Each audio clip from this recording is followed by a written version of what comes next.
ಅನಿಸ್ತಾ ಇದೆ ಈಗ ರಸ್ತೆ ಈ ರೋಡ್ ಸ್ವತಂತ್ರ ನಮ್ಮ ದೇಶಕ್ಕೆ ನಮ್ಮ ಊರಿಗೆ ಸ್ವತಂತ್ರ ಸಿಕ್ಕದೇನು ಸಿಕ್ಕಿಲ್ಲ ಅನಿಸ್ತದ ಅಂಥ ರೋಡ್ ಹೋಗತ್ತದ. ಪ್ರತಿದಿನ ನಾವು ದವಾಖಾನಿಗಾಗಲಿ ಕಿರಾಣಿ ದುಕಾನಕ್ಕಾಗಲಿ ಅಡತಿ ಮಾಲ್ ರೈತರದ್ದು ಏನೇ ನಾವು ಅಡತಿಗೆ ಹಚ್ಬೇಕಾದ್ರೆ ಭಾಳ ತೊಂದರೆ ಆಗ್ಲಕತ್ತದ.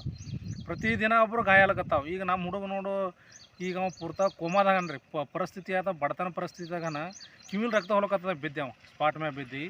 ಈಗ ಅವನಿಗೆ ಯಾರು ಜವಾಬ್ದಾರಿ? ಈಗ ಒಂಟೆ ಮಗನವ, ಅವ್ರ ಕುಟುಂಬಕ್ಕೆ ಈಗ ನೆರವಾದಂಥ ಕೆಲಸ ಮಾಡೋಂಥ ವ್ಯಕ್ತಿ, ಈಗ ಬಡತನದಿಂದ ಬಂದಂಥ ವ್ಯಕ್ತಿಗಳಿಗೆ ಇಂಥ ವ್ಯಕ್ತಿಗಳು ಇಲ್ಲಿ ರೋಡ್ ಖರಾಬಾಗಿ ಗಾಡಿ ಗುಂಡಿಗಳು ಬಿದ್ದು ಆಕ್ಸಿಡೆಂಟ್ ಆದ್ರೆ ಈಗ ಅವ ಸಾಯತ ಸೀರಿಯಸ್ ಅನ್ನ ಫುಲ್ಲ. ಅದಕ್ಕೆ ಪ್ರತಿದಿನ ಆಗ್ಲಕತ್ತ ಇದು. ನಾವು ಯಾವ ರೀತಿ ಒಂದು ವಯಸ್ಸಾದವರು ದವಾಖಾನೆ ತರಬೇಕಾದ್ರೆ ಭೀ ಭಾಳ ಪರಿಸ್ಥಿತಿ ಖರಾಬ್ ಅದ. ಇಲ್ಲಿ ಈ ರೋಡ್ನಾಗ ನಡ್ಕೋತ ಭೀ ನಡ್ಲಿಕ್ಕಾಗಲ್ಲ. ಬರೀ ಬೈಕ್ ಮ್ಯಾಗ ಒಂದೇ ಅಲ್ಲ, ನಡ್ಕೋತ ಹೋಗ್ಬೇಕಾದ್ರೆ ಭೀ ಕಾಲು ಜಾರು ಬೀಳ್ಕತ್ತಾರ. ಎಷ್ಟು ವರ್ಷಗಳಿಂದ ಈ ರಸ್ತೆ ಸರಿ? 6 ವರ್ಷಗಳಿದು 5-6 ವರ್ಷ ಐತ್ರಿ ಸರ್. ಇದು ರೋಡ್ ಹಿಂಗೆ ಅದ. ಮೊದಲು ಮಾಡ್ರ ಅಂದ್ರೆ ಭೀ ಪೂರ್ತಿ ಏನಿಲ್ಲ, ಈಗ ಒಟ್ಟ ರಿಪೇರಿ ಅಂತೂ ಇಲ್ಲ. ಇದಕ್ಕೆ ನೇರವಾಗಿ ಕಾರಣಪ್ಪ ಅಂದ್ರೆ PW ಅಧಿಕಾರಿಗಳಿಂದ ಜೈ ಮತ್ತು AWB ಮುಖ್ಯವಾಗಿ ಕಾರಣ.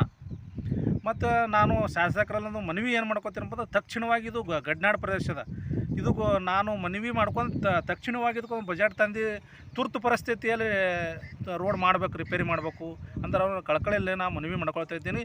ಇಲ್ಲಿ ಒಂದೇ ಕೇವಲ ಒಬ್ಬ ವ್ಯಕ್ತಿ ಬಿದ್ದಿಲ್ಲ. ಈಗ ಇನ್ನೊಬ್ಬ ವ್ಯಕ್ತಿ ಸುರೇಶ್ ಅನ್ನೋ ವ್ಯಕ್ತಿ ಫುಲ್ ಸೀರಿಯಸ್ ನಾವು ಭೀ ಅವ್ನು ಆಪ್ರೇಷನ್ ಆಗ್ಯದ. ಈಗ ಅವ್ನು ಭೀ ದವಾಖಾನೆಯಾಗ ನಮ್ಮ ನಿಂಬಳದವ್ರು 2 ಜನ ಬಿದ್ದು ಫುಲ್ ಸೀರಿಯಸ್ ಅರ. ಸುಮಾರು ಒಂದು 10 ಲಕ್ಷ ರೂಪಾಯಿ ಅವ್ರು ಖರ್ಚು ಹೊಂಟ ದವಾಖಾನೆ ಖರ್ಚು. ಅವ್ರು ಕೊಡೋರು ಯಾರು? ಅದಕ್ಕಾಗಿ ನಾನು ನೇರ ಅವರಪ್ಪ AWB ಮತ್ತು ಜೈ PW ಇಲಾಖೆ ಏನದಲ್ಲ ಅವರೇ ನೇರ ಹೊಣೆ. ಅದಕ್ಕೆ ಅವರು ಆ ಖರ್ಚು ವೆಚ್ಚ, ಆಸ್ಪತ್ರೆ ಖರ್ಚು ವೆಚ್ಚ ಅನ್ನೋದು ಅವರೇ ಭರಿಸ್ಬೇಕಿದೆ ಪೂರ್ತ ಸಂಪೂರ್ಣವಾಗಿ. ಸರ್, ಈಗ ಸಂಬಂಧಪಟ್ಟಂತ ಅಧಿಕಾರಿಗಳಿಗಾಗಲಿ ಅಥವಾ ನಿಮ್ಮ ಕ್ಷೇತ್ರದ ಶಾಸಕರಿಗೆ ಏನಾದರೂ ತಾವು ಗಮನಕ್ಕೆ ತಂದಿಲ್ಲ ಸರ್? AWB ಹಲವು ಬಾರಿ ಸುಮಾರು ಒಂದು 10 ಸಾರಿ ಫೋನ್ ಹಚ್ಚಿನ ಸರ್. ಈಗ ಬೆಳಗ್ಗೆ ಭೀ ಹಚ್ಚಿನ ಸರ್, ಅವ್ರು ರಿಸೀವ್ ಮಾಡಿಲ್ಲ. ಅನಂತ್ ಕುಮಾರ್ ತಂದು AWB ಯಾರ ಅವ್ರಿಗೆ ಮತ್ತು ಬಸವರಾಜ್ ತನಾರ ಅವ್ರು ಹಲವು ಬಾರಿ ಹೇಳಿನಾರ. ಈಗ ಸುಮಾರು ಒಂದು ತಿಂಗಳ ಹಿಂದೆ ಹೇಳಿನ ಸರ್. ಅದು ನಾನೇ ಮತ್ತು ಈಗ 2-3 ಸಾರಿ ಕಟ್ಗೆ ಹಾಕ್ಸಿನಿ ಸರ್. ಇದಕ್ಕೆ ನಾನೇ ಸ್ವತಃನೇ ಇದಕ್ಕೆ ಸ್ವಲ್ಪ 2-3 ಸಾರಿ ಕಟ್ಗೆ ಹಾಕೀನಿ. ಇದು 3 ವರ್ಷ ಆಯ್ತು ಕಟ್ಗೆ ನಾನೇ ಹಾಕ್ಸಿಲ್ತೀನಿ. ಯಾವ ಅಧಿಕಾರಿಗಳು 1 ರೂಪಾಯಿ ಕೊಟ್ಟಿಲ್ಲ ಇಲ್ಲಿವರೆಗೆ. ಅಂದರೆ ರಸ್ತೆ ಸಂಪೂರ್ಣವಾಗಿ ಹಾಳಾದ ನಂತರ ಎಷ್ಟು ವರ್ಷಗಳಿಂದ ಈ ರೀತಿ ಸಮಸ್ಯೆ ಇದೆ ಸರ್ ತಮಗೆ? ಸರ್, ಇದು ಈ ರೋಡಾಗ 5 ವರ್ಷ ಮುಂಚೆನೇ ಆಗಿತ್ತು. ಮತ್ತೊಮ್ಮೆ ಕಟ್ಟಗೆ ಹಾಕ್ಸವ್ರ. ಯಾವ ಗಾಡಿ ಹೋಲಕ್ಕೆ ಬರ್ತಿಲ್ಲ, ಒಂದು ಬಸ್ ಸೋದಕ್ಕೆ ಹೋದ್ರೆ ಬೈಕ್ ಹೋಲಕ್ಕೆ ಭೀ ಬರ್ತಿಲ್ಲ. ಕಟ್ಟಕ್ಕೆ ಸುಮ್ಮನೆ ಟೆಂಪ್ರವರಿ ನಾವೇ ಊರು ಗ್ರಾಮಸ್ಥರ ಪರವಾಗಿ ಹಾಕಿನಿ ಸರ್ ನಾನೇ ರೀ. ಇಲ್ಲಿವರೆಗೆ ಯಾವ ಅಧಿಕಾರಿಗಳು 1 ರೂಪಾಯಿ ಭೀ ದುಡ್ಡು ಕೊಟ್ಟಿಲ್ಲ ಇದಕ್ಕೆ. ಒಟ್ಟಿನಲ್ಲಿ ಅಧಿಕಾರಿಗಳಿಗೆ ಮತ್ತು ಜನಪ್ರತಿನಿಧಿಗೆ ಕೊನೆಯದಾಗಿ ತಾವು ಏನು ಹೇಳ್ತೀರಿ ಸರ್? ಸರ್, ನಾನು ಎಲ್ಲರೂ ಅಧಿಕಾರಿ ಮತ್ತು ಶಾಸಕರು ತಕ್ಷಣವಾಗಿ ಒಂದು 2-3 ದಿನದಾಗಿ ರೋಡ್ ಮಾಡಬೇಕು, ಜನರ ಬಡವರ ಪ್ರಾಣ ಉಳಿಸ್ಬೇಕಂದ್ರೆ ನಾನು ಕಳಕಳಿ ಮನವಿ ಮಾಡ್ಕೊಳ್ತಾ ಇದ್ದೀನಿ ಸರ್. ಕೈ ಮುಗಿದು ಬೇಡ್ಕೋದೇನಪ್ಪ ಅಂದ್ರೆ, ಇಲ್ಲಿ ಬಡವರು ರೈತರು ಹೊಲ ಮಾರ್ಕೆಟ್ ಮಾಲ್ ಒಯ್ತಾರೆ. ಆ ರೈತ ಟ್ಯಾಕ್ಟರ್ ಹೋಲಕ್ಕೆ ಭೀ ಭಾಳ ಕಷ್ಟ ಅದ. ಒಂದು ಬೈಕ್ ಮ್ಯಾಗ ನಾವು ಸಂತಿಗೆ ಏನರ ಒಂದು ಮಾರ್ಕೆಟ್ ತರಬೇಕಾದ್ರೆ ಭೀ ಭಾಳ ಕಷ್ಟ ಅದ. ಅದಕ್ಕಾಗಿ ನಾವು ಗಡ್ನಾಡ್ದಿದ್ದೆವು. ಎಲ್ಲರೂ ಮುಖ್ಯಮಂತ್ರಿಗಳು, ಸಂಬಂಧಪಟ್ಟ ಲೋಕೋಪಯೋಗಿ ಇಲಾಖೆ ಮಂತ್ರಿಗಳೆಲ್ಲ ಕೈ ಮುಗಿದು ಕೇಳ್ಕೊತೀನಿ ಏನಪ್ಪ ಅಂದ್ರೆ, ನಮ್ಗೆ ತಕ್ಷಣವಾಗಿ ರೋಡ್ ರಿಪೇರಿ ಮಾಡಬೇಕು. ಈ ಸದ್ಯ ತುರ್ತು ಪರಿಸ್ಥಿತಿಯಾಗಿ ರಿಪೇರಿ ಮಾಡ್ಬೇಕು ಇದಕ್ಕೆಲ್ಲ ಅಂತ ಕೇಳಿ ಮನವಿ ಮಾಡ್ಕೊತಾ ಇದ್ದೀವಿ. Okay sir.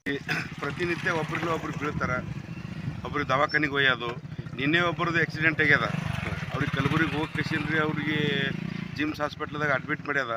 ಅವ್ರು ಸಾವು ಬದುಕಿ ನಡ್ಬರ್ಕಾರ. ಅವರು ಚಲಗೇರಿಲಿಂದ ನಿಂಬಾಳ್ಲಿಂದ ಏನು ರೋಡ್ ಅದ ಚಲಗೇರಿಲಿಂದ ಬರ್ತದ, ಅಲ್ಲಿ ಅಂತೂ ಯಾವಾಗ ಮಳೆ ಬರ್ತದ 5-6 ಜನ ಅಲ್ಲಿ ಬಿದ್ದೇ ಬೀಳ್ತಾರೆ, ಕಂಪಲ್ಸರಿ ಬಿದ್ದೇ ಬೀಳ್ತಾರೆ. ಇವತ್ತು ನಿಂಬಾಳ ಜನ ದುದ್ನಿಗೆ ಬರಬೇಕು ದವಾಖಾನಿಗೆ, ಕಮರ್ಷಿಯಲ್ ಬಂದರೆ ಅದಕ್ಕೆ ಬರಬೇಕು, ದುದ್ನಿಗೆ ಬರಬೇಕು. ರೋಡ್ ಅಂತೂ ಪೂರ್ತಿ ಹದಗೆಟ್ಟು ಹೋಗ್ಯದ. ಪ್ರತಿಯೊಬ್ಬರು ಬೀಳೋದು ದವಾಖಾನಿಗೆ ಹಾಕೋದು, ಬೀಳೋದು ದವಾಖಾನಿಗೆ ಹಾಕೋದು. ಇವತ್ತು ಮಾದನಿಪುರಕ್ಕೆ ಹೋಗ್ಬೇಕು, ಅಲ್ಲಿ ಹೋಗ್ಬೇಕಾದ್ರೂ ಅದನ್ನು ರೋಡ್ ಪೂರ್ತಿ ಹದಗೆಟ್ಟು ಹೋಗ್ಬಿಟ್ಟದ. ಮುದುಕಿಯರಂತೂ ಎಲ್ಲಿಗೂ ಬೈಕ್ ಮೇಲೆ ಗಾಡಿ ಮೇಲೆ ಹೋಗಪ್ಲೇ ಇಲ್ಲ. ಅಂಥ ರೋಡ್ ಇವತ್ತು ಆಳಂದ ತಾಲೂಕದೊಳಗೆ ಸೃಷ್ಟಿಯಾಗ್ಯದ. ಅದು ಪೂರ್ತಿ ಏನದಪ್ಪ, ಸಂಬಂಧಪಟ್ಟ ಅಧಿಕಾರಿಗಳು ಅದು ಜಲ್ದಿ ಒಂದು ಕೆಲಸ ಮಾಡಬೇಕು, ರೋಡ್ ವರ್ಕ್ ಮೊದಲು ಮುಗಿಸ್ಬೇಕು. ಯಾಕಂದರೆ ಇದು ಎಲ್ಲರಿಗೆ ಸಾರ್ವಜನಿಕ ಬೇಕಾಗಿರ್ತಕ್ಕಂಥದ್ದು. ಇಲ್ಲಿ ಅದು ಆಳಂದ ತಾಲೂಕು ಪೂರ್ತಿ ಎಲ್ಲಿ ಹೋಗ್ಯದಪ್ಪ ಅಂದರೆ 50 ವರ್ಷ ಹಿಂದೆ ಕಾಣಿಸ್ಲತ್ತದ. ಈಗ ಎಲ್ಲ ತಾಲೂಕುಗಳು ನೋಡಿದ್ರೆ ರೋಡ್ ಎಷ್ಟು ಚಲೋ ಅವ, ಬಟ್ ಆಳಂದ ತಾಲೂಕು ಪೂರ್ತಿ ಏನೂ ಇಲ್ಲ, ರೋಡ ಪೂರ್ತಿ ಅದಕ್ಕೆ. ಎಷ್ಟು ವರ್ಷಗಳಿಂದ ಈ ರೀತಿ ಸಮಸ್ಯೆ ಇದೆ ಸರ್? ಇದು ಮೊದಲು ಹಿಡ್ಕೊಂಡು ಆಳಂದ ತಾಲೂಕದೊಳಗೆ ಇದ್ದದೇ ಅದು ಇತ್ತೀಚೆಗೆ ಏನದಪ್ಪ, 1-2 ವರ್ಷ ಆಯಿತು ಇಲ್ಲಿ ಅತಿ ಹೆಚ್ಚಾಗ್ಬಿಟ್ಟದ. ಮೊದಲು ಇದಕ್ಕಿಂತ ಮೊದಲು ಜರ ರೋಡ್ ಇದ್ದು, ಅದ್ರ ಪೂರ್ತಿ ಖಡ್ಡ ಬಿದ್ದು ಏನಾಗ್ಯದ ಅಂದ್ರೆ ಟೊಂಕಿನ ಮಟ್ಟ ಗಾರಿಗಳು ಬಿದ್ದುಬಿಟ್ಟವೆ. ನೀವೇನಾದರೂ ಶಾಸಕರ ಗಮನಕ್ಕೆ ತಂದಿಲ್ವಾ ಸರ್? ಶಾಸಕರಿಗೆ ಗಮನಕ್ಕೆ ಗೊತ್ತದ, ಎಲ್ಲ ಗೊತ್ತದ, ಬಟ್ ಶಾಸಕರದ್ದು ಏನದ ಅಲ್ಲಿ ಈ ಭಾಗದವ್ರು ನನಗೆ ಓಟ್ ಕಮ್ಮಿ ಬಂದವ ಅನ್ನೋದು ಒಂದು ನಿರ್ಲಕ್ಷ್ಯ ಧೋರಣೆ ತೋರಿಸ್ಲಿಕ್ಕತ್ತಾರ. ಆ ನಿರ್ಲಕ್ಷ್ಯ ಮಾಡಬೇಡ್ರಿ, ಇದು ನಿಮ್ಮ ಆಡಳಿತ ವ್ಯಾಪ್ತಿಯೊಳಗೆ ಬರ್ತದೆ. ನೀವು ಅದಕ್ಕೆ ಮೈ ಮೇಲೆ ತೊಗೊಂಡು ಕೆಲಸ ಮಾಡೋದು ಮಾಡಿ, ಅದಕ್ಕೆ ನಮ್ಮದು ಒತ್ತಾಯ ಅದ ಮಾಡಬೇಕಂತ.